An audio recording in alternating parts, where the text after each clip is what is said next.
നമ്മൾ എന്ത് എഴുതണോ നമ്മൾ വിഷ്വലൈസ് ചെയ്യണം. ആ വിഷ്വലൈസ് ചെയ്യുമ്പോഴേ നമുക്ക് അതിന് നന്നായിട്ട് എഴുതാൻ പറ്റും, പോരായ്മ മനസ്സിലാവുള്ളൂ. അപ്പോൾ അതുകൊണ്ട് ഏത് ഡയറക്ടറായാലും ഏത് സംവിധായകനായാലും എഴുത്തുകാരുടെ ഉള്ളിൽ ഒരു സിനിമയുണ്ടാവും. അപ്പോൾ ആ CBI എന്നുള്ള പടത്തിൻ്റെ മൊത്തം അതിൻ്റെ ഒരു ഒരു ഒരു ഗ്ലാമറും അതിൻ്റെ മൊത്തം ഒരു ഓഡിയൻസിനെ അട്രാക്ട് ചെയ്യണം നിൽക്കുന്നത് മുഴുവൻ ആ പേരിലും മമ്മൂട്ടിയുടെ അഭിനയവും കാര്യമാണ്. ആ വ്യത്യസ്തമായൊരു വേഷം മമ്മൂട്ടിക്ക് അത് മുമ്പും ചെയ്യാൻ പറ്റില്ല, പിന്നെയും ചെയ്യാൻ പറ്റില്ല, ഇനി ചെയ്യാൻ പറ്റില്ല ഒരു പടത്തിലും. സാഗർ ഏലിയാസ് ജാക്കി റീലോഡഡ് അമൽ നീരദ് കൊണ്ടുവന്നപ്പോൾ അതിന്റെ ഒരു അത് തല്ലിക്കൂട്ടിയതാ, ഒറിജിനൽ വിത്തല്ല.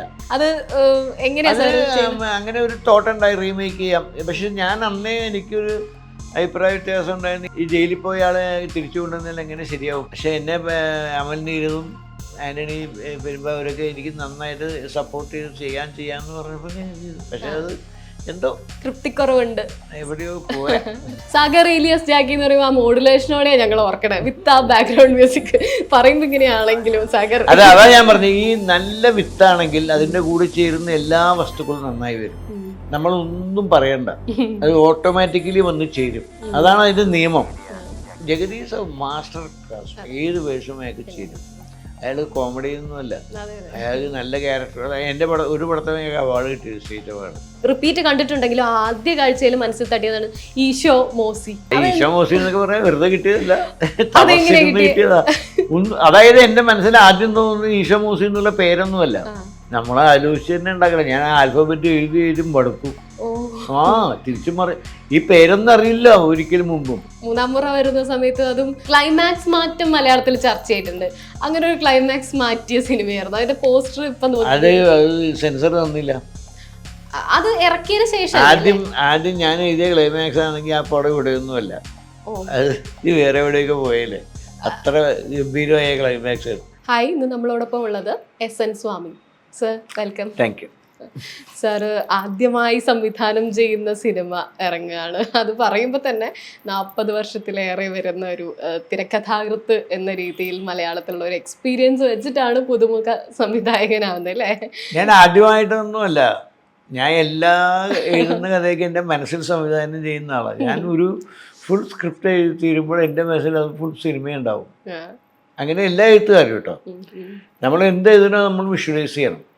ആ വിഷ്വലൈസ് ചെയ്യുമ്പോഴേ നമുക്ക് അതിന് നന്നായിട്ട് എഴുതാൻ പറ്റുള്ളൂ, പോരായ്മ മനസ്സിലാവുള്ളൂ. കാരണം ഡയലോഗായാലും സ്ക്രിപ്റ്റിൻ്റെ ഡീറ്റെയിൽ ആയാലും അത് വിഷ്വലൈസ് ചെയ്യുമ്പോഴാണ് നമുക്ക് അതിൻ്റെ ഭംഗി മനസ്സിലാവുക, പോരായ്മ മനസ്സിലാവുക. അപ്പോൾ അതുകൊണ്ട് ഏത് ഡയറക്ടറായാലും ഏത് സംവിധായകനായാലും എഴുത്തുകാരുടെ ഉള്ളിൽ ഒരു സിനിമയുണ്ടാവും. പിന്നെ അത് നമ്മൾ പുറത്ത് കൊണ്ടുവരുന്നു.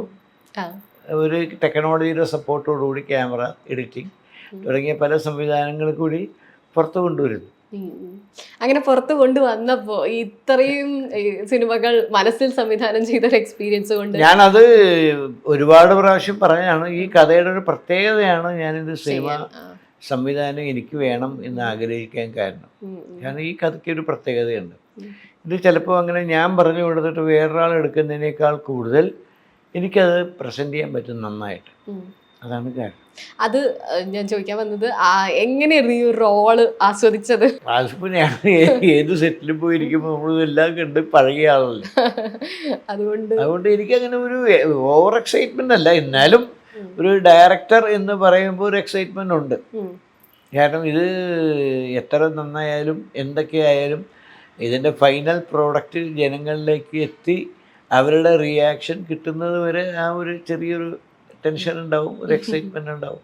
ഈ ഇടയ്ക്ക് പറഞ്ഞിട്ടുണ്ടായിരുന്നു മകൻ കൃഷ്ണനും ഇതിൽ അസോസിയേറ്റ് ചെയ്തിട്ടുണ്ട്. ഉണ്ട്, എൻ്റെ മോനാണ്. അവൻ വിഷ്വലൊക്കെ കൂടുതലും അവനാണ് എടുത്തിരിക്കുന്നത്. ഞാൻ അതിൻ്റെ ഒരു ഓവറോൾ കാര്യങ്ങളാണ് നോക്കിയിരിക്കുക. എന്തെങ്കിലും കറക്ഷൻ ഉണ്ടെങ്കിൽ പറഞ്ഞു കൊടുക്കും. അപ്പം കാരണം ഇപ്പം നമുക്ക് എന്തെടുക്കണോ അത് കയ്യോടെ മോണിറ്റർ കാണാമല്ലോ. അപ്പം അതുകൊണ്ട് നമുക്കറിയാം. അപ്പം ഇതിൽ എന്തെങ്കിലും വലിയ കറക്ഷനൊന്നും വരില്ല. പുള്ളി എങ്ങനെയാണ് സിനിമയിൽ ഒരു ഇത് 7ാമത്തെ സിനിമയാണ്. പുള്ളി ആദ്യം തുടങ്ങിയത് ജോയ് സാറ്, രഞ്ജിത്ത്, പിന്നെ Arun Gopi, VK Prakash, AK Sajan, K മധു, ഇവരുടെ കൂടെയൊക്കെ അസോസിയേറ്റ് ചെയ്തിട്ടുള്ള സാറ് തുടങ്ങിയ ആ വഴികളൊക്കെ തന്നെ അല്ലേ? അല്ല, അവന് ഡിഗ്രി കഴിഞ്ഞിട്ട് അവന് താല്പര്യം സിനിമയായിരുന്നു. അപ്പോൾ പിന്നെ അയാളുടെ ഏറ്റവും വലിയ ഗുണം എന്ന് വെച്ചാൽ അയാൾ സിനിമ എന്ന് പറഞ്ഞ് 24 മണിക്കൂറും സിനിമ കാണുന്ന ആളാണ്. പ്രത്യേകിച്ച് ഹോളിവുഡ് മൂവീസും വെസ്റ്റേൺ മൂവീസൊക്കെ ഇഷ്ടംപോലെ കാണും. ഇഷ്ടംപോലെ കാണുന്നു മാത്രമല്ല അതിൻ്റെ ടെക്നോളജിയെക്കുറിച്ച് നന്നായിട്ട് പഠിക്കും. സാറിൻ്റെ സിനിമകൾ നോക്കിക്കഴിഞ്ഞാൽ മുൻനിര നായകന്മാരായ മോഹൻലാൽ, മമ്മൂട്ടി, സുരേഷ് ഗോപി സിനിമകൾ ഒരുപാട് വന്നിട്ടുണ്ട്. അപ്പോൾ ആദ്യ സംവിധാനത്തിൽ ഇന്നത്തെ ഒരു യൂത്ത് അത് കൃത്യമായിട്ട് പറഞ്ഞാൽ എൻ്റെ ഈ പടത്തിലെ കഥയിലെ കഥാപാത്രത്തിന് ഏറ്റവും യോജിച്ചാൽ ധ്യാനായതുകൊണ്ടാണ് ധ്യാനായിട്ട്. പുതുമുഖ താരങ്ങളിൽ എനിക്ക് ആ ക്യാരക്ടറാണ് ആവശ്യം. അങ്ങനത്തെ ഒരാളെയാണ് എൻ്റെ മുഖത്ത്, എൻ്റെ മനസ്സിൽ തോന്നിയൊരു മുഖമാണ് ധ്യാനിനുള്ളത്. അതാണ് ഞാൻ ഇടാൻ കാരണം. ധ്യാൻ ശ്രീനിവാസനുമായിട്ട് ആദ്യം ഈ ഡിസ്കഷൻ നടക്കുമ്പോൾ എന്തായിരുന്നു? എനിക്കങ്ങനെ കാരണം ഒന്നാമത് സീനിയുടെ ക്ലോസ് ഉണ്ടായി, അതെ അതെ, അപ്പം ആ രീതിയിൽ നന്നായിട്ട് അറിയാം. അപ്പം അവരങ്ങനെ ആ ഒരു ഡിസ്റ്റൻസിൽ എൻ്റെ അടുത്ത് നിൽക്കുള്ളൂ, വളരെ അടുത്തൊന്നും അങ്ങനെ നിൽക്കില്ല. അപ്പോൾ ബാക്കി എൻ്റെ മോൻ്റെയൊക്കെ വളരെ ക്ലോസ് ഫ്രണ്ടാണ്, അവരായിട്ടൊക്കെ വളരെ മിങ്കിൾ ചെയ്യും. ഞാനുമായിട്ടൊക്കെ ഒരു ഡിസ്റ്റൻസ് ഉണ്ടാവും എപ്പോഴും. എനിക്കൊരു പ്രയാസം തോന്നിയിട്ടില്ല. ഇപ്പം ഞാനാകട്ടെ വേറെ ഇതിനകത്ത് 2 ഡയറക്ടേഴ്സ് അഭിനയിച്ചിട്ടുണ്ട്, രഞ്ജി പണിക്കർ അഭിനയിച്ചിട്ടുണ്ട്, രഞ്ജിത്ത് അഭിനയിച്ചിട്ടുണ്ട്. ഇവരാരെ കൊണ്ടും എനിക്കൊരു പ്രയാസം തോന്നിയിട്ടില്ല. താരതമ്യേന പുതിയ ആൾക്കാരും പഴയ ആളുകളും എല്ലാം ഒന്നിച്ചു വരുന്ന ഒരു സിനിമയും കൂടിയാണ് അല്ലേ? എത്തരത്തിലൊന്നാണ് സീക്രട്ട്? ഇതെന്ന് പറഞ്ഞാൽ ഇതുവരെ അങ്ങനെ ഒരു ജേണലിലും വരാത്തൊരു സിനിമയാണ്. ഇതങ്ങനെ നോക്കുക, അതുകൊണ്ട് നമുക്ക് ഇന്ന ജേണൽ എന്ന് എക്സാമ്പിൾ പറയാൻ പറ്റില്ല. അപ്പോൾ ഒരു പുതിയ വെറൈറ്റി, ഒരു എക്സ്പെരിമെൻ്റൽ ബേസിൽ ആയിട്ട് ചെയ്യുന്ന, but it is absolutely commercial. സാറിന് SN സ്വാമി എന്നൊരു പേര് കേൾക്കുമ്പോൾ ഒരു ലിസ്റ്റ്, വലിയൊരു ലിസ്റ്റ് നമ്മുടെ മുന്നിലേക്ക് ആദ്യം വരും. അതിൽ ഏറ്റവും ആദ്യം എനിക്ക് തോന്നുന്നു എല്ലാ തലമുറയ്ക്കും CBI ആയിരിക്കും. അതെന്താ കാരണം? ആ CBI എന്നുള്ള പേരാ. അതെ, CBI എന്നുള്ളത് പേര് അന്ന് അത് എഴുതി തുടങ്ങിയ കാലത്ത് എനിക്ക് തന്നെ അറിയില്ലായിരുന്നു അതിന്റെ ഫുൾ ഫോം പോലും. CBI എന്ന് കേട്ടിട്ടുണ്ട്, സെൻട്രൽ ബ്യൂറോ ഓഫ് ഇൻവെസ്റ്റിഗേഷൻ ഒക്കെ പിന്നീട് മനസ്സിലാക്കിയത്. നമുക്കൊക്കെ അത് അറിയുന്ന പോലും ഒരുപക്ഷെ ഈ സിനിമയിൽ തന്നെയായിരിക്കും. കുട്ടികളാവുമ്പോൾ CBI, കാരണം അതിനകത്തെ ആ വ്യത്യാസമാണ് ജനങ്ങൾ ഇഷ്ടപ്പെടാൻ കാരണം. അതിനകത്ത് ഒരു പോലീസ് ഓഫീസറെ കുറിച്ചൊരു സങ്കല്പമുണ്ട് എല്ലാ ഓഡിയൻസിന്റെ ഇടയിൽ. പ്രേക്ഷകർ പ്രതീക്ഷിക്കുന്ന, ഇപ്പൊ നിങ്ങളൊക്കെ ചിലപ്പോൾ ജനിച്ചിട്ടുണ്ടാവില്ല അന്ന് CBI ആദ്യത്തെ ഇല്ല. എന്നിട്ടും CBI ഓർക്കാൻ കാരണം ആ CBI എന്ന് ആ ഒരു പടത്തിന്റെ കാരണം തന്നെയാണ്. അതെ, സേതുരാമയ്യർ CBI ആണ് ഞാൻ ആദ്യം കാണുന്നത്, എന്നിട്ടാ പിന്നോട്ട് കാണുന്നത്. അതെ, അപ്പൊ ആ CBI എന്നുള്ള പടത്തിന്റെ മൊത്തം അതിന്റെ ഒരു ഒരു ഒരു ഗ്ലാമറും അതിന്റെ മൊത്തം ഒരു ഓഡിയൻസിനെ അട്രാക്ട് ചെയ്യണം നിൽക്കുന്നത് മുഴുവൻ ആ പേരിലും മമ്മൂട്ടിയുടെ അഭിനയവും കാര്യമാണ്. ആ വ്യത്യസ്തമായ ഒരു വേഷം മമ്മൂട്ടിക്ക് അത് മുമ്പും ചെയ്യാൻ പറ്റില്ല, പിന്നെയും ചെയ്യാൻ പറ്റില്ല, ഇനി ചെയ്യാൻ പറ്റില്ല ഒരു പടത്തിലും. അല്ലാതെ ഒരു പോലീസ് ഓഫീസറായിട്ടാണ് മമ്മൂട്ടി വന്നെങ്കിൽ മമ്മൂട്ടി ഇഷ്ടം പോലെ പടം ചെയ്തത്. എത്രയോ പടങ്ങളിൽ മുമ്പ് ചെയ്തിട്ടുണ്ട്, പിന്നീട് ചെയ്തിട്ടുണ്ട്. പക്ഷെ CBI ആ ഒരു ക്യാരക്ടർ കാരിക്കേച്ചർ അയാൾക്ക് ഒരു ഇനി അയാൾക്ക് വേറൊരു പടത്തിൽ CBI ഓഫീസറായിട്ട് അഭിനയിക്കാൻ പറ്റില്ല, ചെയ്യില്ല പുള്ളി. കാരണം ഒന്നുകിൽ ഇതായിട്ട് താരതമ്യപ്പെടുത്തും, ഇല്ലെങ്കിൽ ഇതുമായിട്ട് ഏതെങ്കിലും തരത്തിൽ അതിനെ ബന്ധപ്പെടുത്തും, അപ്പോഴൊക്കെ ബുദ്ധിമുട്ടാവും. സേതുരാമയ്യർ മലയാള സിനിമാ ചരിത്രത്തിന്റെ ഭാഗമാണ്. അപ്പൊ അത് കാരണം ഇനിയൊരു സിനിമയ്ക്ക് സേതുരാമയ്യർ എന്ന് പറഞ്ഞ ആള് സേതുരാമയ്യരായിട്ട് അഭിനയിക്കാൻ നല്ലത് CBI ആയിട്ട് മമ്മൂട്ടി അഭിനയിക്കുമെന്ന് എനിക്ക് തോന്നുന്നില്ല. അതാണ് അതിന്റെ പ്രത്യേകത. ആദ്യ സിനിമ എങ്ങനെയാ സാറിന്റെ മനസ്സിലേക്ക്? അത് CBI ഡയറി കുറിപ്പ് എന്ന് പറയുന്നത് അത് ഞാൻ പറഞ്ഞു, അതിന്റെ ഒറിജിനലി ഒരു പോലീസുകാരനെ വെച്ച് തുടങ്ങിയത് CBI ആക്കിയത് മമ്മൂട്ടിയാണ്. അപ്പം കഥ മുഴുവൻ മാറ്റേണ്ടി വന്നോ? അല്ലെങ്കിൽ കഥയൊന്നും മാറ്റണ്ട, കഥ നന്നായത് കൊണ്ടാണ് CBI ആക്കാന്ന് പറഞ്ഞത്. കാരണം എന്നാൽ ആവനാഴി എന്നിട്ട് വളരെ പോപ്പുലറായിട്ട് സിനിമ ഇറങ്ങിയിരുന്നു മമ്മൂട്ടിയുടെ. ഒരു പോലീസ് ഓഫീസറിന് അതിനപ്പുറം ചെയ്യാനൊന്നും പറ്റില്ല. അപ്പം ഞാൻ അതിൻ്റെ മുകളിൽ ഇതിൽ ഞാൻ നിൽക്കില്ല, ആൾക്കാർ കമ്പയർ ചെയ്യും. അപ്പോൾ പുള്ളിയാണ്, ഈ നല്ല കഥയാണ്, നമ്മളിത് മിസ് ചെയ്യരുത്, പക്ഷെ നമുക്ക് ഈ പോലീസ് ഓഫീസറിന് പകരം CBI ആക്കാം എന്ന് മമ്മൂട്ടിയാണ് പറയുന്നത്. അത് കേട്ടപ്പോൾ എനിക്കൊരു പേടിയുണ്ടായിരുന്നു, കാരണം എനിക്ക് CBI കുറിച്ചൊന്നും അറിയില്ല. പിന്നെ ഞാൻ CBI കുറിച്ച് പഠിച്ചു, അവരുമായിട്ട് ഇൻറ്ററാക്ഷൻ നടത്തി. അങ്ങനെയാണ് അവരുടെ മോഡസ് ഓപ്പറൻഡിയും അവരുടെ രീതി അന്വേഷണമൊക്കെ നമ്മൾ മനസ്സിലാക്കിയപ്പോഴാണ് അതിനകത്തൊരു കണ്ടന്റ് ഉണ്ടെന്ന് എനിക്ക് തോന്നിയത്. സേതുരാമയ്യർ എന്റെയൊക്കെ ഒരു ആദ്യം കണ്ട ഓർമ്മ ഇന്നും മറക്കാതെ റിപ്പീറ്റ് കണ്ടിട്ടുണ്ടെങ്കിലും ആദ്യ കാഴ്ചയിൽ മനസ്സിൽ തട്ടിയതാണ് ഈശോ മോസി. ഈശോ മോസി എന്നൊക്കെ പറയാൻ വെറുതെ കിട്ടിയതല്ല, കിട്ടിയതാ. അതായത് എൻ്റെ മനസ്സിൽ ആദ്യം തോന്നുന്നത് ഈശോ മോസി എന്നുള്ള പേരൊന്നുമല്ല. അതായത് ഒരു പേര് ഇങ്ങനെ വായിച്ചാൽ ഒരർത്ഥം ഉണ്ടാവണം, തിരിച്ചു വായിച്ചാൽ വേറൊരർത്ഥം ഉണ്ടാവണം. പക്ഷെ രണ്ടും നമ്മുടെ കഥയ്ക്ക് മാച്ചിങ് ആയിരിക്കും. പക്ഷേ അപ്പോൾ ഇങ്ങനെ ഈശോ എന്നും വായിക്കാം, മോസി എന്നും വായിക്കാം. മോസി എന്ന് പറഞ്ഞാൽ മരുമകളുടെ പേരാണ്. അതെ.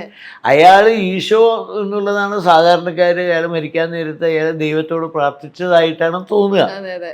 പക്ഷെ അയാൾ ശരിക്കും അയാളെ കൊല്ലാൻ കാരണം ആരാണെന്ന് കാണിച്ചു കൊടുത്ത അയാൾ.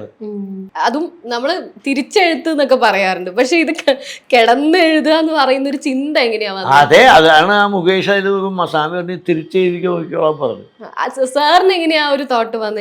അത് തന്നെ, അതിന് എന്ത് കാരണം പറയാനാ? അങ്ങനെ സാധനം, അതായത് നമ്മൾ എപ്പോഴും അതെ, എൻ്റെ മനസ്സിൽ നമുക്ക് നമ്മുടെ ഏത് എഴുത്തുകാരൻ്റെ മനസ്സിൽ എനിക്ക് ഇങ്ങനത്തെ ഒരു റിസൾട്ട് കിട്ടണം എന്ന് പറഞ്ഞാൽ അതിനയാൾ കഷ്ടപ്പെടണം.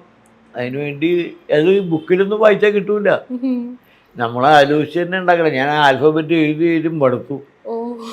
തിരിച്ചും ഈ പേരൊന്നും അറിയില്ല ഒരിക്കലും മുമ്പും. മോസി ഫിക്സ് ചെയ്തിരുന്നോ? ഇല്ല, അത് കഴിഞ്ഞിട്ട് ആ ക്യാരക്ടറുടെ പേരൊക്കെ അങ്ങനെ മാറ്റി. ഈശോ എന്ന് പറയുമ്പോൾ നമ്മൾ സാധാരണ ഈശോ എന്നുള്ള പേര് കിട്ടി, പക്ഷെ അത് മോസി എന്നാകണമെങ്കിൽ ആ മോസി എന്ന് പറഞ്ഞ ക്യാരക്ടർ ഉണ്ടാവണ്ടേ. ആ ക്യാരക്ടർ വേറെന്തോ പേരായിരുന്നു, അത് കഴിഞ്ഞിട്ട് അത് മാറ്റി. എത്ര സമയം എടുത്തിട്ടുണ്ട് ഈ പേര്? മാസക്കണക്കിനെടുത്തു, വട്ടുപിടിച്ചു എനിക്ക്. പക്ഷെ ഞാനൊന്ന് തീരുമാനിച്ചു, ഇത് കിട്ടിയില്ലെങ്കിൽ ഇത് എഴുതില്ല, എടുക്കില്ല. പിന്നെ അതില്ലായിരുന്നു, കോംപ്രമൈസ് ചെയ്യില്ല. നേരറിയാൻ വന്നപ്പോ അതിൽ കുറച്ചുകൂടെ ഒരു വേറൊരു പശ്ചാത്തലം, ഒരു അത് അല്പം പാരാസൈക്കോളജി ആയിട്ട് ബ്ലെൻഡ് ചെയ്ത് പറയണം. അങ്ങനെ ഒരു പരീക്ഷണം കൂടെ ആവാം എന്ന് കരുതി. എങ്ങനെ ഈ പാരാസൈക്കോളജിയും ഒക്കെ ഒന്ന് മിക്സ് ചെയ്ത്? പാരാസൈക്കോളജി ഒരു സത്യമാണ്, പക്ഷെ അത് നമുക്ക് പ്രൂവ് ചെയ്യാൻ എളുപ്പമല്ല. അതുകൊണ്ട് ഒരു പരീക്ഷണം ആവാം ഇന്ന് വേറിട്ട രീതിയിലും കൂടെ നോക്കാന്ന് വെച്ചാൽ. പക്ഷെ അതിൽ കൂടെയും ഒറിജിനൽ കണ്ടുപിടിച്ചു. അതെ അതെ അതെ. പക്ഷെ ഒരുപാട് പേർക്ക് ശ്രീരാമയേക്കാൾ ഇഷ്ടപ്പെട്ട് നേരിയ സിബിഐ, കാരണം അങ്ങനത്തെ ഒരു ടേസ്റ്റ് ഉള്ളവർക്ക്. അതെ അതെ. CBI 5 വരെയാണ് എത്തിയത് ഇപ്പം കഴിഞ്ഞ ലാസ്റ്റ് റിലീസ് ആയത്. അപ്പോൾ സാറിന് ഇനി മുന്നോട്ടും അതിനെ പറ്റിയുള്ള ആലോചനകളുണ്ടോ, ഇത് ഇനിയും തുടരാം എന്നുള്ള രീതിയിൽ? CBI 6 അല്ലെങ്കിൽ അങ്ങനെ ഒരു CBI 6 ആലോചിച്ചാൽ കിട്ടുകയില്ല, എഴുതാനും പറ്റില്ല. നമ്മുടെ മനസ്സിൽ എപ്പോഴെങ്കിലും ഏതെങ്കിലും ഒരു സാഹചര്യത്തിൽ ഒരു ത്രെഡ്, ഒരു സീഡ് വീണം, അത് കിട്ടണം. ആകെ സാധനം ഡെവലപ്പ് ചെയ്ത് വരുമ്പോൾ CBI ആയില്ലെങ്കില്ല. എല്ലാ തവണയും അങ്ങനെ ആ ഒരു ഇതെന്നാണോ? എല്ലാം അങ്ങനെ ആയാൽ എല്ലാ പടവും രക്ഷപ്പെടും. പക്ഷെ എല്ലാ പടവും രക്ഷപ്പെടാത്ത കാരണം അങ്ങനെ അല്ലാത്തതുകൊണ്ടാണ്, ഈ ഏച്ചുകൂട്ടി ടച്ച് എടുക്കുന്നതുകൊണ്ടാണ്. നല്ല വിത്താണെങ്കിൽ നല്ല ഗുണമുണ്ടാവും, ഒരു സംശയവും വേണ്ട. പക്ഷെ ആ നല്ല വിത്ത് കിട്ടാൻ എളുപ്പമല്ല. കെ മധുവിൻ്റെ കരിയറിൽ തന്നെ വലിയൊരു ഷിഫ്റ്റ് ഉണ്ടായതാണ് 20ാം നൂറ്റാണ്ട്. നിങ്ങളുടെ ആദ്യത്തെ അസോസിയേഷനും അത് തന്നെയായിരുന്നു. സാഗർ ഏലിയാസ് ജാക്കി എന്ന് പറയുമ്പോൾ ആ മോഡുലേഷനോടെ ഞങ്ങൾ ഓർക്കണേ, വിത്ത് ആ ബാക്ക്ഗ്രൗണ്ട് മ്യൂസിക് പറയുമ്പോൾ ഇങ്ങനെയാണെങ്കിലും സാഗർ. അതാ ഞാൻ പറഞ്ഞു, ഈ നല്ല വിത്താണെങ്കിൽ അതിൻ്റെ കൂടെ ചേരുന്ന എല്ലാ വസ്തുക്കളും നന്നായി വരും. നമ്മളൊന്നും പറയണ്ട, അത് ഓട്ടോമാറ്റിക്കലി വന്ന് ചേരും. അതാണ് അതിൻ്റെ നിയമം.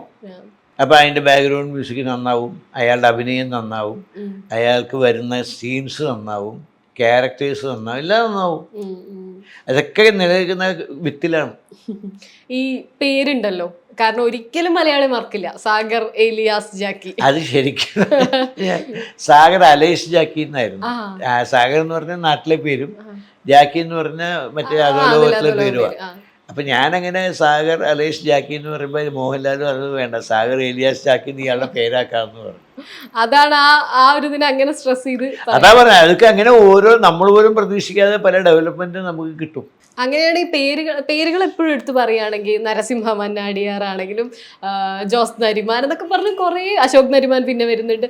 ഈ പേരുകൾ ഈ പറഞ്ഞ പോലെ ഒരുപാട് കാത്തിരിപ്പാണോ? എനിക്കറിയില്ല, എന്തെങ്കിലും കാരണം ഉണ്ടാവും, പക്ഷെ അതൊന്നും എനിക്ക് പെട്ടെന്ന് മനസ്സിലായെന്ന് വരില്ല. കാരണം ഉണ്ടാവുമായിരിക്കും.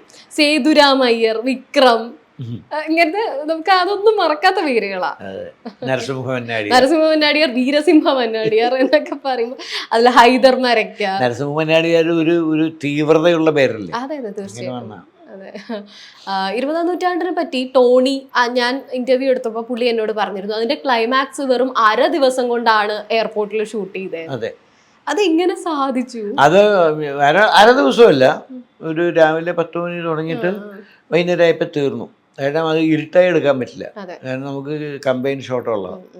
അപ്പോൾ പക്ഷേ അവിടെ മണിക്കൂറിനാണ് വാടക. അപ്പോൾ മണിസാറിന് അങ്ങനെ കൈകണ്ഠമാനം കാശ് മുടക്കാനുള്ള ഒരു താല്പര്യമില്ല അതിനകത്ത്. അപ്പോൾ പക്ഷെ ഞങ്ങളെ സഹായിച്ചത് ത്യാഗരാജൻ മാഷ, സ്റ്റണ്ട് മാസ്റ്റർ. അയാൾ അതുപോലെ വർക്ക് ചെയ്ത് തന്നു സാധനം.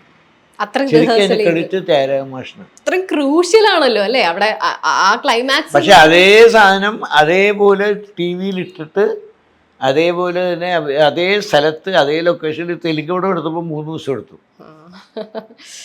അതില് ടോണി ചേട്ടൻ പ്രത്യേകം പറയുന്നത് ഈ കെ മധു എന്നുള്ള ഒരു സംവിധായകന്റെ ചാർട്ടിങ്ങിന്റെ ഒരു പ്രത്യേകതയാണ്. പുള്ളി 6:30 മണിയാകുമ്പോൾ ഞങ്ങൾ മേക്കപ്പ് ഇട്ടിരിക്കും, 7 മണിക്ക് അത് തുടങ്ങിയിരിക്കും എന്ന് പറഞ്ഞു പുള്ളി. ആ ഒരു കൃത്യനിഷ്ഠത കണ്ടൊരാളെ പഴയ ആൾക്കാർ അവരുടെ കൃഷ്ണൻ നായർ എന്ന് പറഞ്ഞ പ്രസിദ്ധനായ ഒരു ഡയറക്ടറുടെ ഹരിഹരൻ സാറൊക്കെ അവരുടെ ശിഷ്യന്മാരാണ്. ആ ഗുരുവിന്റെ ഗുണമാണ് ശിഷ്യന്മാർക്ക് കിട്ടിയത്. എല്ലായ്പ്പോഴും അങ്ങനെ തന്നെയാ അല്ലെ കെ മധു സാറിന്റെ ഒരു വാക്ക്. അത് ഇതെല്ലാം ഒരു സാഹചര്യം ഒത്തുകിട്ടിയ എല്ലാം നന്നാവും. റീലോഡഡ് വന്നപ്പോ സാഗർ ഏലിയാസ് ജാക്കി റീലോഡഡ് അമൽ നീരദ് കൊണ്ടുവന്നപ്പോ അതിന്റെ ഒരു മേക്കിംഗ് അത് തല്ലിക്കുട്ടിയതാ, ഒറിജിനൽ വിത്തല്ല. അത് എങ്ങനെയാ അങ്ങനെ ഒരു തോട്ട് ഉണ്ടായി റീമേക്ക് ചെയ്യാം. പക്ഷെ ഞാൻ അന്നേ എനിക്കൊരു അഭിപ്രായ വ്യത്യാസം ഉണ്ടായിരുന്നു. ഈ ജയിലിൽ പോയ ആളെ തിരിച്ചു കൊണ്ടുവന്നാൽ എങ്ങനെ ശരിയാവും എന്നൊരു സംശയം ഉണ്ടായിരുന്നു. പക്ഷെ എന്നെ അമൽ നീരദും ആൻ്റണി പെരുമ്പാവൂരൊക്കെ എനിക്ക് നന്നായിട്ട് സപ്പോർട്ട് ചെയ്ത് ചെയ്യാമെന്ന് പറഞ്ഞപ്പോൾ ഞാൻ ചെയ്തു. പക്ഷെ അത് എന്തോ തൃപ്തിക്കുറവുണ്ട്, എവിടെയോ പോയാ. ഇത് ചെയ്തപ്പോ 2 ആളുകളാണല്ലോ. ഒന്ന് കെ മധു ചെയ്തു വെച്ച് ഇത്ര വർഷങ്ങൾക്ക് ഇപ്പുറം അമൽ നീരദ് എന്നുള്ളൊരു താരതമ്യേന ഒന്ന് പുതിയ ആളുമായിരുന്നു അല്ലെ. അപ്പം എങ്ങനെ ഈ 2 മേക്കേഴ്സിന്റെ കൂടെ എനിക്ക് അത് നമ്മളെ സംബന്ധിച്ചിട്ട് നമുക്ക് അവരുടെ വൈബ് നമുക്ക് ക്രിയേറ്റ് ചെയ്യാൻ പറ്റിയ കുഴപ്പമൊന്നുമില്ല ആരുമായിട്ട്. പക്ഷെ ഈ പറഞ്ഞ പോലെ എപ്പോഴും എല്ലാം ഇതും ഫ്ലോയും കറക്റ്റ് ആവണമെന്നില്ല. ഈ ഇതില് ഇപ്പം ഇയാള് ജയിലിൽ പോകുമ്പോ സാഗർ ജയിലിൽ പോകുമ്പോ ജ്യോതി ജയിലിൽ നിന്ന് ഇറങ്ങുമായിരുന്നു 20-ാം നൂറ്റാണ്ടില്. ജ്യോതി ഉർവശി ചേച്ചി ചെയ്ത ജ്യോതിയെ തുടർച്ചയ്ക്ക് ആലോചിച്ചിരുന്നോ റീലോഡഡ് വന്നപ്പോ? ഇല്ല ആദ്യത്തിലൊന്നും ഇല്ല. ഇല്ല, ആദ്യം അവസാനിക്കുന്ന അങ്ങനെയാണല്ലോ. അതില് പിന്നെ ഇൻക്ലൂഡ് ചെയ്തതാ, അതിൽ വലിയ പ്രസക്തി ഒന്നും ഉണ്ടായില്ല. ഈ അതിനകത്ത് തന്നെയാണ് ഒരുപാട് ക്യാരക്ടേഴ്സ് നമ്മൾ പോസ്റ്റ് ചെയ്തതാ. സെക്കൻഡിലാ പറയുന്നത്. അതില് ഭാവനയുടെ ക്യാരക്ടർ മാത്രം അല്പം, ബാക്കിയൊക്കെ ഇവളുടെ മഞ്ജുവിന്റെ ക്യാരക്ടറൊക്കെ തന്നെ ഒരു ചെറിയൊരു ഇതുണ്ടായിരുന്നു. ഈ ഭാവനയുടെ ക്യാരക്ടർ വരുന്ന സമയത്ത് അംബിക അമ്മയായിട്ട് അതിനകത്ത് എല്ലാം ഒത്തു വന്നു. ഉർവശിയുടെ ക്യാരക്ടർ ആയാലും അംബികയുടെ ക്യാരക്ടർ ആയാലും ആ കഥയ്ക്ക് യോജിച്ച പോലെ കിട്ടി.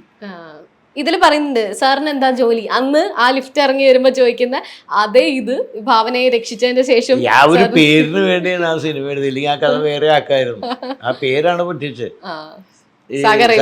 റീലോഡെന്നുള്ള പേരാണ്. ആ പേരല്ലായിരുന്നെങ്കിൽ വേറെ പുതിയ കഥയായനെ. അപ്പൊ ഇതിലും നന്നായനെ ആ സാധനം. ആ പേരാണ്. അപ്പൊ ആൾക്കാർ പെട്ടെന്ന് കമ്പയർ ചെയ്യും. അല്ല, ആ സിമിലർ ഇതുണ്ടല്ലോ. അപ്പം അംബിക ആയിട്ട് പുള്ളി പേര് പറയുന്ന അല്ലെങ്കിൽ എന്താ ജോലി എന്ന് പറയുന്ന ബിസ്ക്കറ്റ് കച്ചവടം, അതിവിടെ പണ്ട് ബിസ്ക്കറ്റ് കച്ചവടം ആയിരുന്നു, ഇപ്പൊ കൺസ്ട്രക്ഷൻ എന്ന് പറയുന്നത്. ആ സീൻ റീക്രിയേറ്റ് ചെയ്യുന്നതിന് കുറച്ച് കൂടുതൽ ആലോചന വേണ്ടി വന്നിരുന്നോ? ഇല്ല, അത് അങ്ങനെ തന്നെ എഴുതിയിരുന്നു. നരസിംഹ മന്നാടിയാരെ നമ്മൾ പറഞ്ഞു. അതിൽ പാട്ട്, ഞാനിപ്പോ പറഞ്ഞ പാട്ടുകൾ കേട്ട് അതിനുശേഷം ജനിച്ച ഒരാളെന്നുള്ള രീതിയിൽ പാട്ടുകളാണ് ആദ്യം കേട്ടത്. അതെ, അത് കേട്ടിട്ടാണ് നമ്മൾ ഈ സിനിമ കാണുന്നത്. പലപ്പോഴും ഈ കറുകവയൽ കുരുവിയോ തുമ്പിപ്പെണ്ണോ വെച്ച് നോക്കുമ്പോൾ സിനിമ വളരെ വ്യത്യസ്തമാണ് അല്ലെ. അതിന്റെ കഥ പോകുന്നതും ഒരു റൊമാൻറ്റിക് ട്രാക്കും ഒക്കെ വളരെ കുറച്ച് നേരേ ഉള്ളൂ. ആ പാട്ടുകൾ എങ്ങനെയാ അതിലേക്ക് വരുന്നത്? പാട്ട് ആ സിറ്റുവേഷൻ അനുസരിച്ച് നമ്മളുണ്ടാക്കി. രണ്ടുപേരുടെയും മറ്റേ ഒന്ന് വിക്രം, ഇതിന്റെ മറ്റേ ജയറാമിന്റെ, പിന്നെ ഒന്ന് ഇവളുടെ ഗൗതമി. അത്തരത്തിലൊരു സിനിമയുടെ പശ്ചാത്തലത്തിൽ നിന്ന് മാറി. എന്നാൽ 2 സിനിമയുടെ കഥയും വളരെ ഇമ്പോർട്ടന്റ് ആണ്. സിറ്റുവേഷൻ കറക്റ്റായിട്ട് കിട്ടി. അന്നത്തെ ഒരു പാട്ടുകൾക്കുള്ള ഒരു ഇമ്പോർട്ടൻസ് ആ പാട്ടാണ്. വെങ്കടേഷിന്റെ മ്യൂസിക്കും പാട്ടും വല്ലാതെ ആ പടത്തെ സ്വാധീനിച്ചിട്ടുണ്ട്. നരസിംഹ മന്നാടിയാർ എന്നൊക്കെ പറഞ്ഞ ആ പേര് കേൾക്കുമ്പോ ഒരു ചെറിയൊരു വൈബ്രേഷൻ, അത്രേ ഉള്ളൂ. ഈ കമ്മ്യൂണിറ്റി മന്നാടിയാർ എന്ന് പറഞ്ഞ കമ്മ്യൂണിറ്റി ഒക്കെ ഉണ്ട്. പക്ഷെ നമ്മൾ മന്നാടിയാർ എന്ന് പറഞ്ഞ ഗൗരവത്തിന് വേണ്ടി ആ ഒരു ബലത്തിന് വേണ്ടി എടുത്ത. അതെ അതെ. അപ്പൊ പറഞ്ഞ പോലെ ചില പാലക്കാട് സൈഡിലൊക്കെ മന്നാടിയാർ എന്ന് പറഞ്ഞ കമ്മ്യൂണിറ്റി ഉണ്ട്. സാർ തന്നെ പറഞ്ഞിട്ടുണ്ട് ഈ പട്ട് കച്ചവടമൊക്കെ ആയി ബന്ധപ്പെട്ട ഒരു കമ്മ്യൂണിറ്റിയാണ് അത്. പാട്ടിലൊക്കെ ഉണ്ടല്ലോ, ഈ പാട്ടിലൊക്കെ ആ ഒരു പട്ട് നെയ്യുന്നതിന്റെ ഒക്കെ ഒരു പെൻഷൻ ഫ്ലാഷ് ബാക്കുകൾ മിക്സ് ചെയ്തിട്ടാണ് ഈ സിനിമയിൽ കൊണ്ടുവന്നിട്ടുണ്ടായിരുന്നത്. അത് എഴുത്തിന്റെ പ്രോസസ്സിലെ അങ്ങനെ തന്നെയാണോ? എങ്ങനെ ഈ ഫ്ലാഷ് ബാക്ക് തുടക്കത്തിൽ ഒരു ഇപ്പം സുരേഷ് ഗോപി മണി അടിക്കുമ്പോഴാണ് ആദ്യ കഥ പറയുന്നത്, പിന്നെ കുറച്ച് കഴിഞ്ഞാണ് അടുത്ത കഥ പറയുന്നത്. അത് നമ്മൾ ഈ കഥയുടെ ലാഗ് ഒഴിവാക്കാൻ വേണ്ടി ചിലത് ഫ്ലാഷ് ബാക്ക് ആക്കും. ഇല്ലെങ്കിൽ നമ്മൾ അത്രയും ഡീറ്റെയിൽ പ്രസന്റ് ആയിട്ട് പറഞ്ഞു പോവാണെങ്കിൽ കണ്ടമാനം ലെങ്ത് വരും. നമുക്ക് അത്രയും ആവശ്യമില്ല. ജനങ്ങൾക്ക് അറിയാവുന്ന കാര്യങ്ങൾ നമ്മൾ റിപ്പീറ്റ് ചെയ്യേണ്ട കാര്യമില്ല. അപ്പോൾ ഏറ്റവും നല്ലത് അങ്ങനത്തെ ചില പ്രത്യേക സിറ്റുവേഷനിൽ ഫ്ലാഷ് ബാക്ക് നമ്മളെ സഹായിക്കും. അപ്പൊ എഴുത്തിന്റെ സമയത്ത് ചിന്തിച്ചിരുന്നു അല്ലേ? അല്ല, അത് അതാ ഞാൻ പറഞ്ഞത്, ഈ എഴുതുന്ന ആൾ വിഷ്വലൈസ് ചെയ്യണം എന്ന് ഞാൻ പറയാൻ കാരണം. അപ്പോൾ നമുക്കറിയാം ഇത് ശരിയാവില്ല, ഇവിടെ നിന്ന് ഈ പ്രശ്നം ഉണ്ടാവും തോന്നിക്കഴിഞ്ഞാൽ നമുക്കത് മാറ്റി എഴുതാൻ പറ്റും. നമുക്ക് വിഷ്വലൈസ് ചെയ്യാൻ പറ്റണം. അപ്പൊ ലാഗ് മനസ്സിലാവും, ആവശ്യമില്ലാത്തൊരു ഷോട്ട് പോലും മനസ്സിലാവും. ടൈഗർ പ്രഭാകർ ആയിരുന്നു ഇതിലെ വില്ലൻ കഥാപാത്രമായിട്ട് വന്നിട്ടുണ്ടായിരുന്നത്, ഹൈദർ മരക്കാറായിട്ട് വന്നിട്ടുണ്ടായിരുന്നത്. എങ്ങനെ ഒരു കന്നഡ നടൻ പുള്ളി അങ്ങനെ അത് നമുക്ക് ജോഷി പറഞ്ഞ ഒരു പ്രത്യേക ഫീച്ചറുള്ള ആൾ വേണമെന്നും പറയുന്നത് നമ്മൾ പലരും സജസ്റ്റ് ചെയ്ത് നമ്മൾ ഡിസ്കസ് ചെയ്ത് ആണ് അയാളെ കോണ്ടാക്ട് ചെയ്തത്. അതില് പുള്ളി ഇടയ്ക്കിടയ്ക്ക് മെൻഷൻ ചെയ്യും ഹാഫ് മാൻ ഹാഫ് ലയൺ നരസിംഹം അല്ലെ, എനിക്കൊത്ത എതിരാളി എന്നും പറഞ്ഞ പുള്ളി അത്തരത്തിലായിരിക്കില്ലേ വില്ലനും ഈക്വൽ ആവുക. അത്രയും ഒരു മമ്മൂട്ടിയുടെ ഒരു ക്യാരക്ടറിനെ ശരിക്കും എങ്ങനെ ഈക്വലായിട്ട് നിൽക്കണ്ടേ? അത് മലയാളികളെ ആരും ആലോചിച്ചത്. എനിക്ക് ജോഷിയുടെ ഒരു പടത്തിൽ അഭിനയിച്ചിട്ടുണ്ട്, കന്നഡ പടത്തിലും ഏതൊരു പടത്തിലും ജോഷി സാറിന് ഏതൊരു പടത്തിൽ അയാൾ അഭിനയിച്ചിട്ടുണ്ട്. അങ്ങനെയാണ് ജോഷി ആ പേര് ഓർക്കാൻ കാരണം. നരിമാൻ എങ്ങനെയാ ആലോചിക്കുന്ന സിനിമ? സുരേഷ് ഗോപിയുടെ ഒരു പോലീസ് വേഷങ്ങൾ ഭയങ്കര തിളങ്ങി നിൽക്കുന്ന സമയമാണല്ലോ, അത് ഇറങ്ങുന്ന സമയം എന്ന് പറയുന്നത്. പക്ഷെ നമ്മൾ അതിൽ കുറച്ച് മാറ്റിയെടുത്തു. ഈ കമ്മീഷണറും അതൊക്കെ വന്നതുകൊണ്ട് ആ ടൈപ്പ് അല്ലാതെ ഒന്ന് മാറ്റി ചിന്തിച്ചാണ്. പക്ഷെ അത് അത്രയങ്ങ് ഒരു സക്സസിലേക്ക് പോയ ഒരു സിനിമയായിരുന്നില്ലേ? ഈ സിനിമയുടെ വിജയം എന്നൊക്കെ പറഞ്ഞാൽ എല്ലാം നമ്മൾ വിചാരിക്കുന്ന പോലെ സംഭവിക്കുന്നില്ല. ചിലത് വിജയിക്കും, ചിലത് അത്ര വിജയിക്കില്ല. പരാജയപ്പെടുത്താതിരിക്കാൻ നമ്മൾ ശ്രമിച്ചാൽ ഒരു പരിധിവരെ പറ്റും. പക്ഷെ ഒരു പടം ഇത്ര ഹിറ്റാവുന്നും പറഞ്ഞ് നമുക്ക് ഒരിക്കലും പ്രൊഡിക്റ്റ് ചെയ്യാൻ പറ്റില്ല. എം മണിയുടെ ഒരു വിയോഗം ഉണ്ടായി. അപ്പൊ നിങ്ങൾ ഒന്നിച്ച് ഒരുപാട് ട്രാവൽ ചെയ്തിട്ടുണ്ട് അല്ലേ? കെ മധു, എം മണി, 5-6 പടം ചെയ്തിട്ടുണ്ട്. നിങ്ങളുടെ ഇടയിലുള്ള ഒരു സൗഹൃദം കൂടെ ഈ പടങ്ങളിലൊക്കെ റിഫ്ലക്ട് ചെയ്യുന്നത്. അല്ല, അദ്ദേഹത്തിന്റെ ഒരു പ്രത്യേകത എന്ന് പറഞ്ഞാൽ അദ്ദേഹം ഒരിക്കലും നമ്മുടെ ജോലി ഇടപെടില്ല. ഒരു പ്രാവശ്യം കണ്ടു ഇന്ന സബ്ജക്റ്റാണ് എന്ന് പറഞ്ഞ് പുള്ളിയുടെ കഥയൊന്നും നമ്മൾ ഡീറ്റെയിൽ ആയിട്ട് ആരോടും പറയാറില്ല. അതിൻ്റെ ഒരു ത്രെഡൊക്കെ പറഞ്ഞാൽ മതി. ആ കേട്ട് ഓക്കെ പറഞ്ഞാൽ പിന്നെ പുള്ളി ഫസ്റ്റ് കോപ്പിയെ കാണുള്ളൂ. അതിനിടയ്ക്ക് നമ്മൾ എന്ത് പറഞ്ഞാലും ചെയ്തു തരും. ഇന്ന ഫെസിലിറ്റി വേണമെന്ന് പറഞ്ഞാൽ ചെയ്തു തരും. മമ്മൂക്കാന്റെ കൂടെ നോക്കിക്കഴിഞ്ഞാൽ 80s തൊട്ട് ഒരുപാട് സിനിമകൾ സാറിന്റെ സ്ക്രിപ്റ്റിൽ മമ്മൂട്ടി നായകനായി വന്നിട്ടുണ്ട്. 44 സിനിമകൾ. അത്രയധികം വെച്ചാൽ ഒരാളുടെ കരിയറിൽ അത്രയധികം സിനിമകൾ എന്ന് പറയുന്നത് എല്ലാം ഇങ്ങനെ സംഭവിച്ചതാണോ, അല്ലെങ്കിൽ നിങ്ങളുടെ ഒരു സൗഹൃദത്തിൽ നിങ്ങൾ പ്ലാൻ ചെയ്തോ? അന്ന് എപ്പോഴും ഈ ഒരു ഹാർമണി ഉണ്ടല്ലോ, നമ്മൾ ഒരു ടീം വർക്ക് ചെയ്യുമ്പോൾ ആ ടീമിൻ്റെ ഒരു വിജയം റിപ്പീറ്റ് ചെയ്യാൻ തോന്നും പലപ്പോഴും. അതാണ് കാരണം. പിന്നെ നമ്മൾ മമ്മൂട്ടിയെ സംബന്ധിച്ചിട്ട് നമുക്കൊരു കഥയുണ്ടെങ്കിൽ മമ്മൂട്ടിയുടെ ഡേറ്റ് എനിക്കന്ന് പ്രശ്നമല്ല. സാർ അപ്പോൾ അങ്ങനെ ഇപ്പം നമ്മൾ ഒരുപാട് കഥാപാത്രങ്ങൾ പറഞ്ഞു. ഒട്ടും മനസ്സിൽ ഒരാളില്ലാതെ എന്നാൽ പിന്നീട് ഒരു ക്യാരക്ടർ വന്നു ഗംഭീരമായൊരു സിനിമ ഏതായിരിക്കും? അത് ഭവിക്കുന്നതാണ്. ഇത് നമ്മൾ ഒരിക്കലും ഇത് ഇത്ര വലുതാണ് അല്ലെങ്കിൽ വലിപ്പമോ ചെറുപ്പമോ ഒന്നും നോക്കിയിട്ടല്ല. നമ്മൾ എഴുതി വരുമ്പോൾ, അത് അഭിനയിച്ച് വരുമ്പോൾ, അത് പിന്നീട് എഡിറ്റ് ചെയ്ത് വരുമ്പോൾ, അത് പിന്നീട് മ്യൂസിക് ചെയ്ത് വരുമ്പോഴൊക്കെ ആ ക്യാരക്ടർ വലുതായി പോകുന്ന. അതിനോട് ആദ്യമേ ഇങ്ങനെയാണെന്ന് ഒരാൾക്കും പറയാൻ പറ്റില്ല. അതായി പോകുന്നത് അങ്ങനെ. അതാ ഞാൻ പറയും, ഒന്ന് നന്നായാൽ എല്ലാം നന്നാവും. ഈ കളിക്കളം എന്ന് പറയുന്ന ഒരു സിനിമ എല്ലാവരും എടുത്ത് പറയാറുണ്ട്. മമ്മൂക്കാന്റെ കരിയറിലൊരു ആ സമയത്തൊക്കെ ഒരു ഫ്ലെക്സിബിൾ ആയ, തമാശ പറയുന്ന, വേഷപ്രച്ഛന്നനാവുന്ന അല്ലെ, ഒരുപാട് റോള് ശങ്കറാവുന്നു, പപ്പനാവുന്നു. അതിന്റെ കുറെ ക്രെഡിറ്റ് സത്യനന്ദിക്കാരനുള്ള. കാരണം പുള്ളിക്ക് ഒരു കോമഡി വശമുള്ള ആളാണ്. അപ്പൊ നമ്മൾ എന്ത് എഴുതി കൊടുത്താൽ പുള്ളി അത് ഒന്നും കൂടി ഇംപ്രൂവൈസ് ചെയ്യും. ആ സിനിമയെ പറ്റി പറയുമ്പോൾ എല്ലാവരും പറയുന്നത് എസ്.എൻ. സ്വാമിന്റെ ഒരു ത്രില്ലർ സ്വഭാവവും സത്യനന്ദിക്കാടിന്റെ ഒരു നർമ്മവും മിക്സായ സിനിമ എന്നാണ് പറയുക. അതിന്റെ ഒരു രസമുള്ള ബ്ലെൻഡ് തന്നെ ആ സിനിമയിൽ പ്രത്യേകത. ഒരു ഇന്നും അത് എനിക്ക് തോന്നുന്നു അത് ആ കള്ളൻ ഉണ്ടല്ലോ, ആ കള്ളൻ എന്ന് പറഞ്ഞ് കുറെ പറയുന്ന ഡയലോഗുകളൊക്കെ നല്ല കള്ളന്റെ പഴയ ഗായങ്ങൾ വെച്ചിട്ടുണ്ടെങ്കിൽ നമുക്ക് അറിയാവുന്ന കാര്യമില്ല. പിന്നീട് ഒരുപാട് നല്ല കള്ളന്മാർ വന്നു. അതെ അതെ, മലയാളത്തിൽ ഒരുപാട് നല്ല കള്ളന്മാരുടെ കഥകൾ പിന്നീടും വന്നിരുന്നു. പക്ഷെ ഇപ്പോഴും ആ കളിക്കളത്തിന്റെ ഒരു ഫ്രഷ്നെസ് ഇപ്പോഴും നിൽക്കുന്നതായിട്ട് തോന്നിയിട്ടുണ്ട്. അതിലേക്ക് പേരില്ലല്ലോ. അതെ അതെ, എന്താണ് അയാളെ പേര്? ഒരു 4-5 പേരുകളുണ്ട്, പക്ഷെ ശരിക്കും അയാൾ ആരായിരുന്നു എന്നറിയില്ല അല്ലെ. സത്യനന്ദിക്കാടുമായിട്ടുള്ള ഒരു അസോസിയേഷൻ പിന്നെ വന്നത് ഒരാൾ മാത്രമാണ്, ക്യാരക്ടർ. അതിലാണ് ആദ്യമായിട്ട് കാവ്യ അഭിനയിക്കുന്നത്. 7 വർഷത്തിന് ശേഷം അല്ലേ? കാവ്യ മാധവൻ ആദ്യം അഭിനയിക്കുന്ന ആ സിനിമയിൽ. ഒരാൾ മാത്രം ഈ പറഞ്ഞ പോലെ ഒരു സത്യനന്ദിക്കാട് സിനിമയുടെ ഗ്രാമീണ പശ്ചാത്തലം അതിനുണ്ട്. അതിൽ വില്ലന് പോലും ഉണ്ട് ഒരു ഗ്രാമീണത, നാടൻ വില്ലനാണ് അല്ലേ? സാറിന്റെ മുന്നത്തെ വില്ലന്മാരെ നോക്കുമ്പോൾ ആ സിനിമ എങ്ങനെയാ ആലോചനയിലേക്ക് വരുന്നത്? അല്ല, അതിങ്ങനെ നമ്മളിങ്ങനെ തോട്ട് വന്നാൽ അതൊന്ന് ഡെവലപ്പ് ചെയ്തെടുത്ത കഥയാണ്. സത്യൻ സാറിന്റെ കൂടെ ഒന്ന് ആവാം എന്നുള്ളൊരു ചിന്തയിൽ തന്നെ വരാം. സൈന്യം അതുപോലെ എപ്പോഴും എടുത്തു പറയേണ്ട ഒരു സിനിമയാണ്. അതിന്റെ ക്ലൈമാക്സ് എല്ലാവരും ഓർക്കും. സാധാരണ മിലിറ്ററിയോ അല്ലെങ്കിൽ വേറെ അത്തരത്തിലുള്ളതിലുള്ള ഫൈറ്റൊക്കെ ഒരു ഡ്രൈ ലാൻഡ്, മഞ്ഞുള്ള ലാൻഡൊക്കെയാണ്. ഇതൊരു വാട്ടർ ബോഡിയാണ്, പാറക്കെട്ടുകളാണ്. അതിന്റെ ക്ലൈമാക്സ് എഴുത്തിൽ തന്നെ അങ്ങനെ ഒരു സ്ഥലം മനസ്സിൽ വന്നു. അത് നമ്മൾ ഒരുപാട് ഹണ്ട് ചെയ്തതാണ്. ഒരുപാട് സ്ഥലം പോയി നോക്കി ഹണ്ട് ചെയ്തെടുത്താ. പിന്നെ ഇവിടെ ഇതില്ലേ, ഇവിടെ ഈ പത്തനംതിട്ടയിൽ നിന്ന് ചെങ്കോട്ടയ്ക്ക് പോകുന്ന വഴി അത് ചെയ്ത് അത് എഴുത്തിൽ ഇങ്ങനെ എന്ത് ലാൻഡാന്നൊക്കെ ആലോചിച്ചിരുന്നു. എങ്ങനത്തെ ഒരു സ്ഥലത്ത്? അതായത് നമുക്കൊരു ബാക്ക്ഗ്രൗണ്ട് വ്യത്യാസം വേണം. അപ്പോൾ ഈ പറഞ്ഞ വെറുതെ മിലിറ്ററി, അപ്പോൾ അങ്ങനത്തെ ഒരു ബാക്ക്ഗ്രൗണ്ട് ആകുമ്പോൾ ഇന്ത്യയിൽ എവിടെ വേണമെങ്കിലും അത് സംഭവിക്കാം. അങ്ങനെ കേരള ഐഡന്റിറ്റി ഒന്നും ഇല്ല. എന്താ അതിനുള്ള ഒരു റിസർച്ച് ഉണ്ടായിരുന്നത്? കാരണം പുതുമയുണ്ട്. ഈ പറഞ്ഞ പോലെ ഒരു നമ്മൾ കേൾക്കാത്ത എയർഫോഴ്സിനൊന്നും അങ്ങനെ കൂടുതൽ മലയാളിക്ക് അറിയില്ല. എയർഫോഴ്സിന് ഞങ്ങളാരും വിചാരിച്ചാൽ ഇത്ര സൗകര്യം കിട്ടുമെന്ന്. പക്ഷെ ഡൽഹിയിൽ പോയി അന്ന് നമ്മൾ ഇതിനു വേണ്ടിയുള്ള ഒരു എൻക്വയറി നടത്തപ്പോഴാണ് എയർഫോഴ്സിന് നല്ല സപ്പോർട്ട് കിട്ടി. കാരണം അവർക്കും അവരുടെ എസ്റ്റാബ്ലിഷ്മെൻറ്റും അവരുടെ രീതി, അത് കാരണം എയർഫോഴ്സ് ട്രെയിനീസിനെ ട്രെയിൻ ചെയ്യുന്നൊരു സിനിമയും കൂടെ അല്ലേ. അപ്പം എന്തൊക്കെയാണ് എയർഫോഴ്സിന് ആ കാലം വരെ ജനങ്ങൾക്ക് അത്ര അറിയില്ല.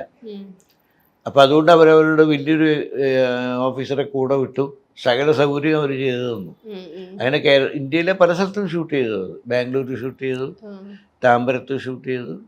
സാർ എങ്ങനെയാ ഒരു പഠനം നടത്തിയത് അതിനു വേണ്ടിയില്ല? ഇല്ല, ഞങ്ങൾ ഇങ്ങനെ ഒരു ഇതറിയാമല്ലോ. അപ്പം ഡൽഹി പോയപ്പോൾ അവരാണ് കൂടെ അവരുടേതായ ഓരോ സ്ട്രാറ്റജിക്കലായിട്ടുള്ള സ്ഥലങ്ങളെ കുറിച്ചൊക്കെ പറഞ്ഞു തന്നത്. അന്ന് രമേശ് ചെന്നിത്തല മിനിസ്റ്ററായിരുന്നു. അങ്ങനെ രമേശാണ് നമ്മളെ ഹെൽപ്പ് ചെയ്തത്. തന്നെ അടിക്കുറിപ്പ് നോക്കിക്കഴിഞ്ഞാൽ അതിൽ ജഗതിയുടെ ഒരു ബഷീർ എന്ന് പറഞ്ഞ കഥാപാത്രമുണ്ട്. ജഗതി ചേട്ടനെയും ജനാർദ്ദനൻ ചേട്ടനെയും ഇവർക്കൊക്കെ വ്യത്യസ്തമായ ഒരുപാട് റോളുകൾ എഴുതി നൽകിയുള്ള ഒരാളാണ്. ഈ സിനിമയെ പറ്റി പറയുമ്പോൾ ഇതുപോലൊരു നമുക്ക് പരിചയമില്ലാത്തൊരു അടിക്കുറിപ്പ് സിനിമയാണ് ഈ കളിക്കളത്തിന് സത്യന് ഇൻസ്പിറേഷൻ ആയത്. എന്നാൽ ഡിഫറെന്റ് വേഷം ധരിച്ച ഗ്ലാമറസ് ആയ മമ്മൂട്ടിയുടെ ഒരു ക്യാരക്ടർ വേണമെന്നും പറഞ്ഞു. അത് പല പല ലുക്കുകളിൽ വരാനുള്ള ഒരു പ്രചോദനം അല്ലേ? അടിക്കുറിപ്പിന്റെ തോട്ടോ അത് ഇങ്ങനെ ഒരു ഒറിജിനലി അടിക്കുറിപ്പ് വന്നിട്ട് ഒരു ഇംഗ്ലീഷ് കഥയുടെ ഒരു ഇതാണ് ഉണ്ടായിരുന്ന. ആരുടെ ആയിരുന്നു, ആർതർ ഹെയ്ലി, അങ്ങനെ ആരോ ഒരു വലിയൊരു നോവലിസ്റ്റിന്റെ കഥയുടെ ഒരു ഇൻസ്പിറേഷനാണ് ആ കഥ. ഇതേപോലെ നോമാൻസ് ലാൻഡിൽ വരുന്ന ഒരാളാണ്, അയാൾക്ക് ഐഡന്റിറ്റി ഇല്ല, അയാൾ ഏത് രാജ്യക്കാരനാണെന്നറിയില്ല, അയാൾ എന്ത് ചെയ്യും? അപ്പം അയാൾക്ക് വേണ്ടി ഫൈറ്റ് ചെയ്യുന്നതായിരുന്നു അതും. ഇതും അതുപോലെ തന്നെ. ബഷീറായിട്ട് ജഗതിയെ സെലക്ട് ചെയ്യണ എങ്ങനെയാ? Jagathy is A master class. ഏത് വേഷവും അയാൾക്ക് ചേരും. അയാൾ കോമഡി ഒന്നുമല്ല, അയാൾ നല്ല ക്യാരക്ടർ. എൻ്റെ ഒരു പടത്തിന് അവാർഡ് കിട്ടിയത്, സ്റ്റേറ്റ് അവാർഡ്. അയാൾ നല്ലൊരു ആർട്ടിസ്റ്റാണ്, അസാധ്യ ആർട്ടിസ്റ്റ്. അയാൾ ഈ ഇപ്പോഴത്തെ കണ്ടീഷനിൽ പോലും ചെയ്തല്ലോ അല്ലെ. 5ലേക്ക് കൊണ്ടുവരാന്ന് തീരുമാനിക്കുന്നത് എങ്ങനെയാ? അല്ല, അതങ്ങനെ നമ്മൾ അയാളെ കണ്ട് സംസാരിച്ചു. അയാളുടെ സംസാരിക്കാനൊന്നും പറ്റില്ല, അയാൾക്കൊന്നും മനസ്സിലായി. മകനോട് സംസാരിച്ചു, നമ്മൾ ആംഗ്യത്തിൽ പറഞ്ഞു, അയാൾ വന്നു, അയാൾ ചെയ്തു. വിക്രത്തിനെ തിരിച്ചു കണ്ട ഒരു സന്തോഷം എല്ലാവർക്കും ഉണ്ടായിരുന്നു ആ സമയത്ത്. ബൽറാം വേഴ്സസ് താരാദാസ് IV ശശിയുടെ ഒരു അവസാന കാലത്തേക്കൊക്കെ വരുന്നൊരു സിനിമയാണ്. അതില് തല്ലിക്കൂട്ടിയ സാധനം ആണോ? T ദാമോദരന്റെ ഒപ്പമായിരുന്നു. പുള്ളിയുടെയാണ് ബൽറാം. താരാദാസ് മാഷും മമ്മൂട്ടിയും പറഞ്ഞിട്ടാണ് ഞാൻ അതിൽ സഹകരിച്ചത്. 2 എഴുത്തുകാർ എഴുതിയ 2 കഥാപാത്രങ്ങളല്ലേ, ജോൺ പോളിന്റെ താരാദാസും T ദാമോദരന്റെ ബൽറാമും. മറ്റു 2 പേര് അതിപ്പോ നമുക്ക് അങ്ങനെ അഭിനയിക്കുന്ന ഒരാളാണല്ലോ. അതെ അതെ, അതുകൊണ്ട് കുഴപ്പമില്ല. എങ്ങനെയാ സാർ അതിനെ ക്രിയേറ്റ്? കാരണം ഇല്ല, അങ്ങനെയല്ല. അത് ഞാനും മാഷുമായിട്ട് വളരെ അടുത്ത റാപ്പോർട്ടാണ്. അപ്പൊ അത് കാരണം നമുക്ക് വളരെ ഫ്രാങ്ക് ആയിട്ട് ഡിസ്കസ് ചെയ്യാൻ പറ്റും.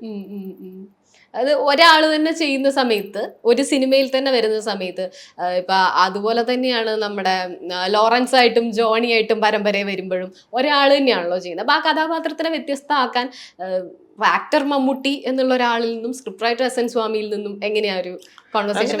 അങ്ങനെ ഒരു നമുക്കൊന്നും ഒരു ഡിഫിക്കൽട്ടി ഉണ്ടായില്ല, അത് ഒരു പ്രശ്നം ഉണ്ടായില്ല. കാരണം ഞാനും മാഷമായിട്ട് അങ്ങനെ ഈഗോയുടെ പ്രശ്നമേ വരില്ല എന്തു വന്നാലും.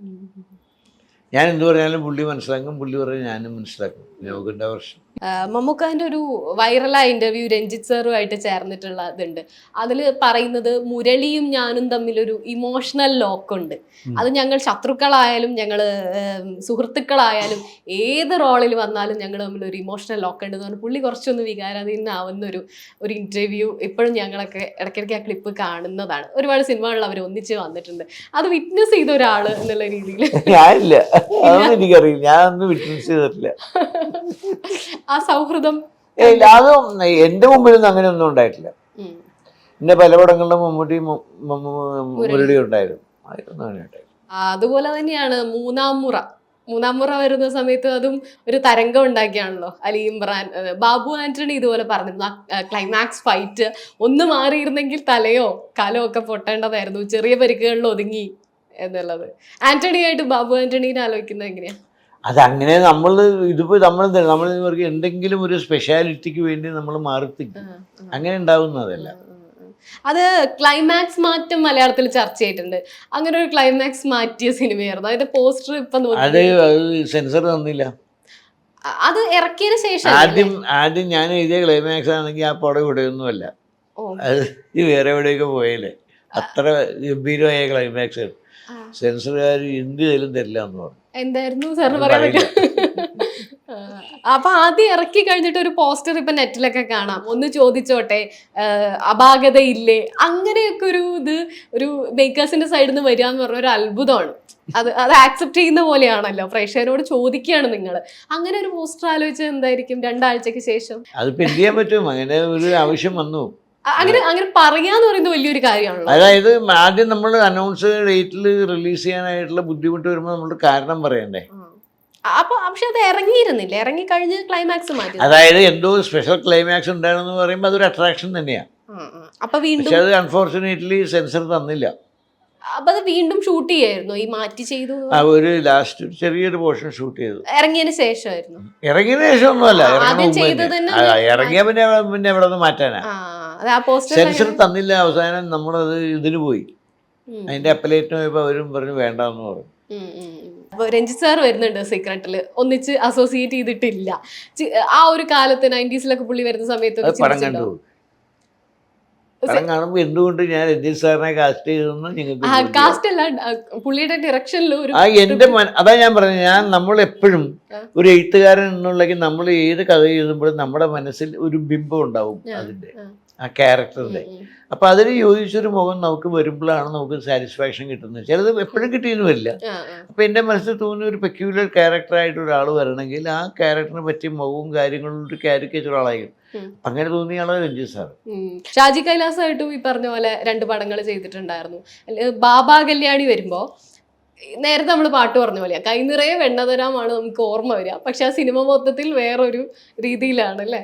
ആ അമ്മ മകൻ കോംബോ കഥയിൽ വരുന്നത് എങ്ങനെയാ? അത്ര ഇമ്പോർട്ടന്റ് ആയ ഒരു സബ്ജക്ട് ഡിസ്കസ് ചെയ്യുന്നതിന് അത് ശരിക്കും പറഞ്ഞാൽ 20-ാം നൂറ്റാണ്ടിലെ അമ്മയും മകന്റെ ഓർമ്മയെന്ന് വന്നത്. അതിലാ മരിച്ചു പോകുന്ന അതില് പൊന്നമ്മ ചേച്ചിയുടെ ക്യാരക്ടർ തന്നെയാണല്ലോ ഇതിൽ. അപ്പൊ ആ ഒരു സങ്കല്പമായിരുന്നു ഇതില്. മോഹൻലാൽ, കവിയൂർ പൊന്നമ്മ, അമ്മ മകൻ കോംബോന്റെ ഒരു അത് ഭയങ്കരമായിട്ട് രജിസ്റ്റർ ചെയ്ത ക്യാരക്ടറായിരുന്നു അമ്മയും മകനും അതിനകത്ത്. ഇങ്ങനെ ഒരു കഥയിൽ നമ്മൾ ഇത് കൊണ്ടുവരുമ്പോ സാറിനൊരു സംശയം ഉണ്ടാവുമോ ഏതെങ്കിലും രീതിയിൽ? കാരണം മൊത്തത്തിൽ വേറൊരു ട്രാക്കിലാ പോകുന്നത്. അപ്പൊ അതിൻ്റെ ഒരു ഇമോഷണൽ ട്രാക്ക് ഉൾപ്പെടുത്തുക എന്ന് പറയുന്നതിന് അങ്ങനെയൊന്നുമില്ല. ഇതിനങ്ങനെ ഒരു പ്രത്യേക നിയമമൊന്നുമില്ലല്ലോ. ഇപ്പൊ നിങ്ങൾ ചോദ്യങ്ങൾ ചോദിക്കുമ്പോൾ പലതും നിങ്ങൾ ഇൻസ്റ്റന്റ് ആയിട്ട് ചോദിക്കും, ചിലത് മുൻകൂട്ടി തീരുമാനിച്ചിട്ടുണ്ടാവും. അതേപോലെ തന്നെയാണ് കഥ. നമ്മൾ എഴുതി വരുമ്പോൾ എന്തെങ്കിലും ഒരു അതാ ഞാൻ പറഞ്ഞു, ഈ വിഷ്വലൈസേഷൻ ഉള്ളവർക്ക് എളുപ്പമാണ് അത്. അവർക്ക് ഇപ്പൊ എന്തോ ഒരു ഇവിടെ തോന്നും. പിന്നെ അത് നമുക്ക് ചിലപ്പോൾ അത് ശരിയായി കിട്ടും. അതില് ഈ വേലക്കാരന്റെ നഖത്തിന്റെ ഇടയിലെ മണ്ണിൽ നിന്നും കണ്ടെത്തുന്ന കോടതിയിലെ ആ ഒരു മൊമെന്റ് ഒക്കെ പെട്ടെന്ന് ഓർമ്മ വരും. അതുണ്ടാവും, അങ്ങനെ അതൊരു സത്യമല്ലേ. അതെ, കുറച്ച് സെൻസിറ്റീവ് ആവും ബാബാ കല്യാണിന്റെ മെയിൻ വിഷയം എന്ന് പറയുന്നത്. ആ വിഷയം കൈകാര്യം, അതുകൊണ്ടാണ് നിങ്ങൾ അത് ഓർത്തപ്പോ ചോദിച്ചത്.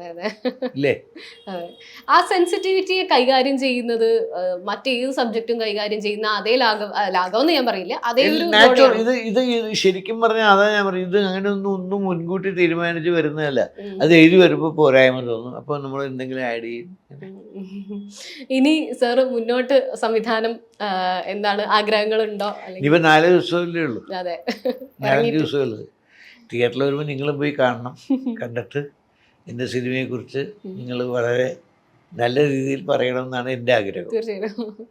അപ്പൊ മുന്നോട്ട് ആലോചിച്ചിട്ടുണ്ടോ ഇനിയും സംവിധാനം ആവാം എന്നൊരു ആഗ്രഹം വരുന്നുണ്ടോ? അതൊന്നും ഞാനിപ്പോൾ പറയുന്നില്ല. ഈ പടം വരട്ടെ, ജനങ്ങൾ കാണട്ടെ, അവർ വിലയിരുത്തട്ടെ. തീർച്ചയായും. അപ്പൊ സീക്രട്ടിന് എല്ലാവിധ ആശംസകളും sir. Thank you thank you so much.